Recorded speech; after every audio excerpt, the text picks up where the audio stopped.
मध्य प्रदेश में विधानसभा चुनाव अपने चरम पर है। ऐसे में रीवा जिले की सेमरिया विधानसभा में भाजपा समर्थकों ने पत्रकारों के साथ मारपीट कर न्यूज कवरेज करने गए पत्रकार का कैमरा छीन लिया, जहां पत्रकार ने थाने पहुंचकर शिकायत दर्ज करवाई। देखिए रिपोर्ट।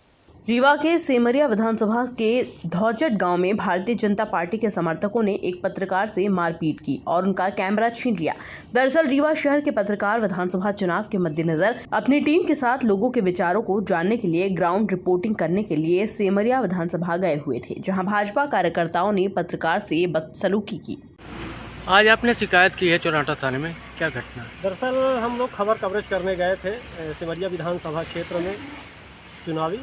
अभय मिश्रा जी की खबर कवरेज करने के बाद उनके द्वारा आरोप लगाए गए थे। वहाँ से लौट रहे थे, रास्ते में धौचट गांव पड़ता है, जहाँ सड़क के किनारे सेमरिया भाजपा प्रत्याशी केपी त्रिपाठी की सभा चल रही थी।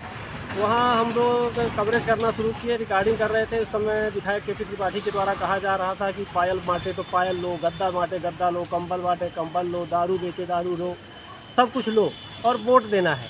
साथ ही यह भी कह रहे थे कि जो भाई होता है तो भय नष्ट करता है और अभय को नष्ट करता है। तो ये सब चीज़ें हमारे कैमरे में रिकॉर्ड हो गई थी। जैसे उनके आदमियों ने देखा कि ये कैमरे में सब ये चीज़ें रिकॉर्ड हो गई है, तो केपी त्रिपाठी ने इशारा कर दिया, तो उनके पीए आए और मेरा कैमरा छीन लिया। हमारे जो सहयोगी थे संदीप पांडे, उनका मोबाइल छीन लिया और हम लोगों को पकड़कर ज़बरदस्ती कमरे के अंदर ले जाना चाह रहे थे। आसपास के लोग मौके पर पहुंच गए और उन्होंने बीच बचाव किया, हम लोग वहां से बचे।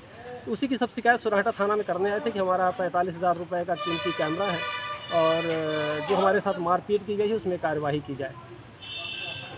ये आपके माध्यम से भी जानकारी मिली है कि धौचट गाँव में किसी कार्यक्रम में कुछ पत्रकारों का कैमरा छीनने का शिकायत मिली है और जिसको संभवतः उन्होंने चौराटा थाने में दिया है और जैसे भी शिकायत होगी, जो भी तथ्य आएंगे उसके आधार पर। बहरहाल देखना होगा कि पुलिस प्रशासन इस पूरे मामले में आगे क्या कदम उठाती है।